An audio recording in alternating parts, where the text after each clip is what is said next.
ආයුබෝවන් හැමදෙනාටම අද මම ඔයාලට මේ වීඩියෝ එකකින් කතා කරන්නේ ලින්ටල් දැමීම පිළිබඳව.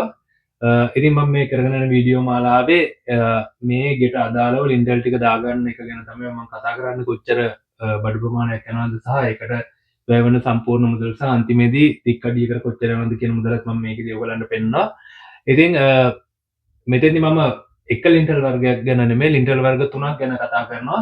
ඒ කියන්නේ ඔයා මේ ගෙට තෝරගන්න බිත්තිය අනුව ඒ ලින්ටල් වල සයිස් එක වෙනස් වෙනවා. ඒ හින්දා මම මෙතෙන්දී අඟල් 6 4 සහ 6 6 ඒ කියන්නේ අඟල් 4 බ්ලොක් ගල් බැන්දොත් බ්ලොක් ගල බැන්දොත් එතන දානවා 6 4 ලින්ටල්. මේ සමහර අය 5 උසරක් දානවා. මම ඉතින් ඔයගලන්ට කියනවා 6 දාන එක හොඳයි කියලා. ඊට පස්සේ අඟල් 6 පල්ල හෝ 5 පල්ල ගඩොල බැන්දොත් ඉතින් මම ඔයගලන්ට යෝජනා කරනවා ගඩොල්ට යනවා 5 පල්ල නෙමෙයි 6 පල්ලට යන්න කියලා. 6 පල්ල ගඩොල් බැන්දොත් 6යි 6 ලින්ටල් එකක් දාන්න වෙනවා. ඊට පස්සේ 6යි 9 ලින්ටල් එකේ ඉන්නේ ඉංජිනේරු බැම්ම බැන්දොත් තමයි ඒක එන්නේ. සාමාන්‍යයෙන් තනි තට්ටුවේ ගියක් හැදුවොත් තමයි කියන්නේ මේ වගේ ගියක් හැදුවොත් තමයි 6යි 9 ලින්ටල් එකක් දාන්න වෙන්නේ. සාමාන්‍යයෙන් තට්ටු දෙකේ ගියක් හදනවා නම් මේකට ලින්ටල් දාන්න අවශ්‍ය වෙන්නේ නැහැ. ඒක අර උළුවවල උසත් එක බලපාන සමහරවිට ලින්ටල් එකක් දාන්න ඉඩක් නැති තරම් අපිට එතෙන්දී උළුවව තියලා උළුවත් උඩින් සාමාන්‍යයෙන් තනි ගඩොලක් වගේ හිර කරලා ඒක හදාගන්න පුළුවන්. ඒක අර බීම් එකේ උසත් එක්ක බලන්න ඕනේ. මම ඔයගලන්ට පොඩි දල අදහසක් ගන්න මේ වගේ ලින්ටල් එකක් දානවා කොච්චර යනවද කියලා බලන්න තමයි මේක දැම්මේ. ඒක ගොඩක් දුරට මේකට අදාළ වෙන්නේ නැහැ. නමුත් ඔයා හදන ගේ අනුව ඒක ඔයාලට අදාළ කරගන්න පුළුවන්. සමහර අය ඉන්නවා කොහොමද තට්ටු දෙකේ ගියේ නැතුව තනි තට්ටුවේ ගියේ වුණත් අඟල් 9 බිත්ති බඳලා හදන අය ඉන්නවා සාමාන්‍යයෙන්. ඒ හින්දා තමයි මම මේකත් දැම්මේ. එහෙනම් අපි බලමු කොහොමද මේවට යන කම්බි ටික සහ ඒවට යන කුලිය සහ අන්තිමේදී වර්ගඩියකට කොච්චර මුදලක් යනවද කියලා. මට ඔයගලන්ට මේ වීඩියෝ එකෙත් පොඩි දෙයක් මතක් කරන්න ඕන. මම කලින් වීඩියෝ එකේදීත් කිව්වා මම මගේ දෝයන දෙන්නත් එක්ක YouTube channel එකක් සහ Facebook page එකක් පටන් ගන්න තියෙනවා. ඉතින් ඔයාලා මට කරන උදව්වක් විදිහට මේ Facebook page එක like කරලා follow කරලා YouTube channel එක subscribe කරලා like කරලා comment කරලා මට සහයෝගයක් දෙන්න කියලා මම ඔයගොල්ලන්ගෙන් ඉල්ලනවා. එහෙනම් මේකෙදී 6යි 4 ලින්ටල් දානකොට අපිට පුළුවන් 10 කම්බි දෙකක් දාන්න. එතකොට මේ ලින්ටල් එකට කම්බි දානකොට ගොඩක් අය හිතනවා මේක 10 කම්බි ඕනද 12 කම්බි ඕනද ඒ වගේ. ඉතින් සාමාන්‍යයෙන් මේ වගේ ගෙදරකදී අපිට 10 කම්බි දෙකකින් යන්න පුළුවන්. නමුත් මේ වගේ දෙපියන් ජනේලයක් තියෙන තැනකට 10 කම්බි දෙක ඕකේ ඒක දාන්න පුළුවන්. නමුත් තුන්පියන් ජනේලයක් හෝ 4 පියන් ජනේලයක් තියෙනකොට ඒකට අඩි 6ක් 8ක් වගේ ප්‍රමාණයක් තියෙනවා. ඉතින් ඔයගොල්ලන්ට පුළුවන් නම් 10 කම්බි දෙකක් දානකොට ඒ කොටසට විතරක් 12 කම්බියකුත් තව එකතු කරන්න. ඒක ගොඩක් වටිනවා ශක්තියට හොඳයි. ඉතින් මම මෙතෙන්දී අරන් තියෙනවා මේකට වුණත් 10 කම්බියක් සහ 12 කම්බියක් හැමතැනටම දාන්න. ඉතින් ඒ දානකොට මේ එක උළුවත් සක්කන්න නැති තැන් වලට සෙට් වෙන තැන් වලට ඔයගොල්ලන්ට පුළුවන් ඔයගොල්ලන් කැමති අනුව 10 කම්බි දෙකක් විතර දාන්න. නමුත් මම මෙතෙන්දී අරන් තියෙනවා 10 කම්බි සහ 12 කම්බිය. එතකොට ඔක්කොම කවර් වෙනවා. එතකොට කම්බියක් 1150 ගානේ 14400ක් වෙනවා කම්බි ටිකට. ඊට පස්සේ 12 ඒ 10 කම්බි වලට 12 කම්බි වලට 1700 ගාන 27200ක් යනවා. ඊට පස්සේ ලෑලි වර්ගරි මේකට ලෑලි ඕනේ දෙපැත්තෙන් තියලා කොන්ක්‍රීට් එක දාගන්න ලෑලි ඕනේ. ඉතින් මම මෙතනදී ලෑලියට 150ක් කියලා අරන් තියෙනවා වර්ගඩි විදියට අරන් තියෙන්නේ. ඒක මේක දාන්න උසේ හැටියට ඒක ඔයගොල්ලන්ට බලලා ගන්න පුළුවන්. රුපියල් 90ක් කියලා වර්ගඩියක් අරන් තියෙනවා. මේ මුළු ගෙටම අයිති ටික මම අරගන්නේ නැහැ. මොකද මුළු ගේම එකපාර ඉන්ටල් දෙන්නේ නැහැ. කොහොමද භාගයක් දාලා භාගයක් දාන්නේ. මම මෙතෙන්දී ඇඩ් කරන්න ඕනේ නිසා ඒක ඇඩ් කරලා තියෙනවා මිසක් දැන් අපි මෙතන යට ටයි බීම් වලටත් ලෑලි ගහලා තියෙනවා මේ ගෙදරට. එතකොට අපිට ඒවම පාවිච්චි කරන්න පුළුවන් මේවට ඒ කොස්ට් එක ඉතුරු වෙන්න පුළුවන්. නමුත් මේක මෙතෙන්දී දික්කඩිකර ගානක් හරියට ආගන්න ඕන හින්දා තමයි මම ඒක ඇඩ් කරලා තියෙන්නේ. ඊට පස්සේ වෙනත් කියලා මම රුපියල් 3000ක වියදම මේ ඔක්කොම එකතු කරලා තියෙනවා. ඒ තමයි අපිට මේකට යකඩ යන ඕනේ. ඊට පස්සේ සමහරවිට ට්‍රෙඩ් බාර් ඕනේ, කන්ඩියුට් බට ඕනේ මේ පෙට්ටි තද කරගන්න. සමහරවිට ඒක ඕනේ මගේ වීඩියෝ දාලා තියෙනවා මම ලින්ක් වල දාන විදිහ. ඒකෙදි ට්‍රෙඩ් බාර් අපිට මුකුත් ඕන වෙන්නේ නැහැ. අපිට සාමාන්‍යයෙන් අමතර ලී කෑලි ටිකකුයි කොහුලනු ටිකක් වගේ දෙකකින් මේක හිර කරලා හරියට දාගන්න පුළුවන් ඇදයක් ගන්න නැති වෙන විදිහට. ඒ වගේ තාම මොන හරි අතපසු වෙච්ච දෙයක් තියෙනවනම් මේකට අවශ්‍ය කරන දේවල් තියෙනවනම් ඒකට මේ රුපියල් 3000ක් වගේ සම පොඩි බයින්ඩින් කම්බි ටිකක් ඕනේ. ඒ ටිකටත් එක තමයි මම රුපියල් 3000ක් දාලා තියෙන්නේ. ඊට පස්සේ මේකට සිමෙන්ති යනවා. මම මේ සිමෙන්ති හදපු විදිහ කියන්නේ නැහැ. කෙටියෙන් කියන්න සාමාන්‍යයෙන් මේ මුළු ගෙටම යන ලින්ටල් ටිකට අදාළව කොච්චර කියුබික් අඩි ප්‍රමාණයක් ඝන අඩි කොන්ක්‍රීට් ප්‍රමාණයක් යනවාද කියලා ගත්තොත් ඒක 5.9 බෙදුවාම මගේ මං ගණන් හදන විදිහට සිමෙන්ති කොට්ට ගන්නවා. ඒක හරහා සිමෙන්ති කොට්ටකට කොච්චර වැඩි ගල් දානවද කියන එක බලා ගන්න පුළුවන්. ඔයගලන්ට ඒක බලා ගන්න නම් කලින් වීඩියෝ ටික බලන්න පුළුවන් කරපු විදිය. ඉතින් මම මේක ඉතින් නැවත ඒක කියන්න යන්නේ නැහැ වෙලාව වැඩියෙන් යන හින්දා. මේක සිමෙන්ති කොට්ට 7.7ක් වෙනවා 2000 ගානේ. 2000 ගාන 15400ක් යනවා.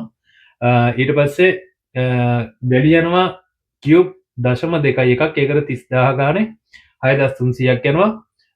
ගල් යනවා 0.42ක් කියුබ් ඒකට 14000 ගානේ 5480ක් යනවා. එතකොට කුලිය 6.4 ඉන්ටර්ල් එකක් දාන්න කුලිය මන් 200යි කියලා අරන් තියෙන්නේ. එතකොට 54000ක් එනවා මේ ඔක්කොටම.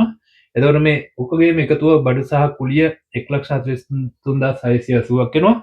මෙතන මේ සම්පූර්ණ ලින්ටල් වල දික්කඩි ප්‍රමාණය වෙන්නේ 270ක්.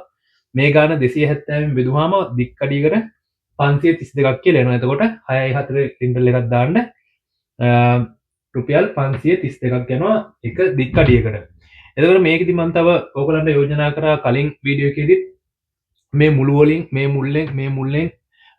මුල්ලෙන් සහ ඔකල්ල මේ පෝරණු උඩ වතුර ටැංකිය තියෙනවා නම් පෝරණුවේ මුළු ඉතුරු තුනක් දෙන්න උඩට බිත්ති බඳිනකොට ඉඩ තියලා 4 බිත්තියන් නම් 6.4 විදියට කනවා 6 බිත්තියන් නම් 6.6 විදියට කනවා 9 බිත්තියන් නම් 9.9 මේක ඉතින් ඇත්තටම 9 බිත්ති බඳිනකොට අවශ්‍ය වෙන්නේ නැහැ කණු දාන්න ඒ ගඩොල් ඒ මුළු බඳින හරි ක්‍රමයට බඳිනවා නම් මේවට කණු අවශ්‍ය වෙන්නේ නැහැ මම ඒ නිකමට මේකෙදිත් මේ කණු වලට යන ගාන මම මෙතනදි දාලා තියෙනවා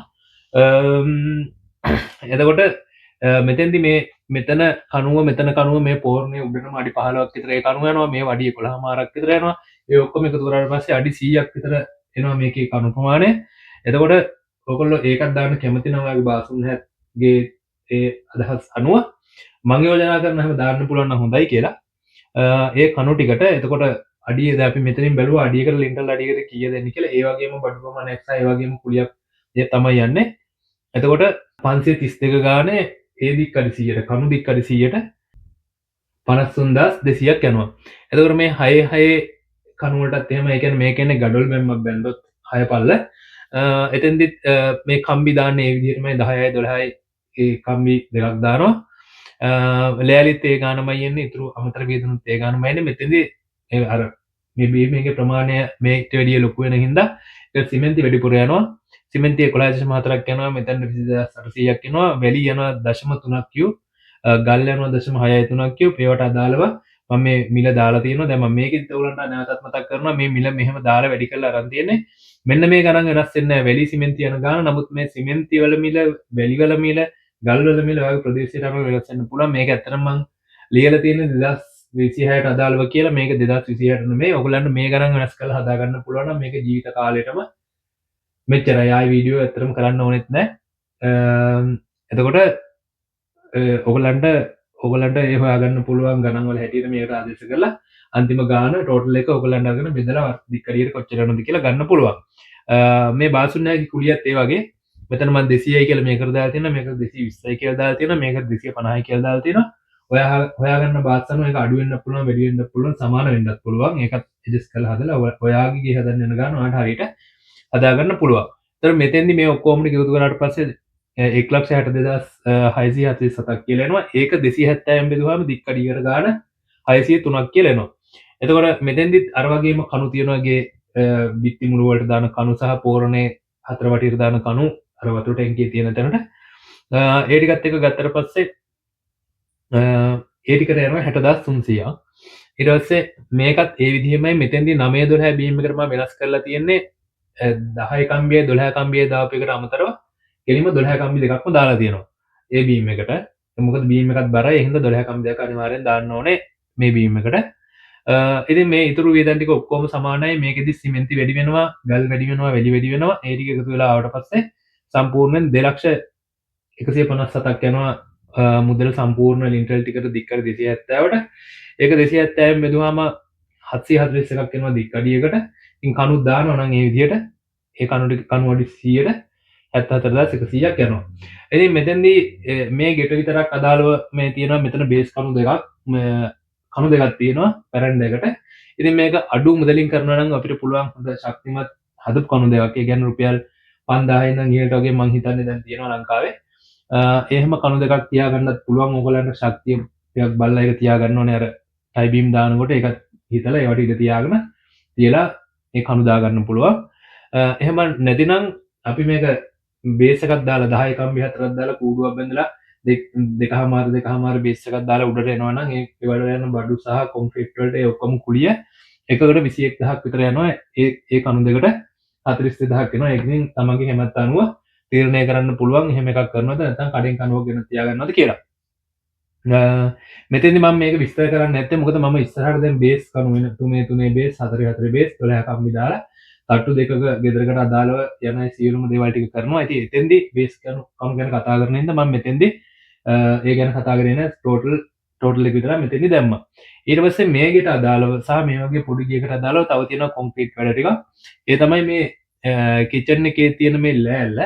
ඊට පස්සේ කිචන් එකේ තියෙන මෙතන පෝරණුවේ තියෙන යට ලෑල්ල. ඊට පස්සේ පෝරණුවේ උඩ තියෙන ස්ලැබ් එක. ඉතින් මේ ඔක්කොම ටික එකතු වුණාට පස්සේ මේකේ එනවා වර්ගඩි 60ක්. එතකොට අපි පෝරණුවේ එක මෙතන කිචන් එකේ එක දාන්නේ අඟල් 2.5ක් ගන්න කපට. මේ පෝරණුවේ එක අඟල් 3ක් හෝ 4ක් ගන්න කපට දානවා. අපි ඒකේ පියනවා නම් දරලිප පාවිච්චි කරනවා නම් එහෙම දාන්න නැත්නම් ගෑස් එකක් නම් පාවිච්චි කරන්න අපි මේ ගානම දැම්මම ඇති. ඊට පස්සේ උඩ පෝරණුවේ එක අපි වතුර ටැංකියක් තියෙනවා අඟල් 4ක් දානවා. එතන අඟල් 4යි මේක 3යි මේක 2.5යි ඔක්කොම එකතු වෙලා ගත්තාම මම ඒ ඔක්කොම සාමාන්‍ය අගයක් විදිහට අඟල් 3ක ඝනකම කොන්ක්‍රීට් එකක් දානවා කියලා හිතුවා. මොකද මේකෙදි කොන්ක්‍රීට් ඝනකම විතරයි වෙනස් වෙන්නේ. දාන කම්බි ඒ ගානටම තමයි දාන්නේ. එතකොට මේකේ අමුද්‍රව්‍ය සඳහාත් මම වෙනම මොකද ලියන්න ගියේ නෑ. කම්බි වලට ඒවා අදාළ සැට්ලින් ගන්න කොන්ක්‍රීට් වලට මුක්කු කණු වලට ඔක්කොටම රුපියල් 30000ක වගේ මුදලක් යනවා අමුද්‍රව්‍ය වලට මේ කොන්ක්‍රීට් වැඩ ටිකට.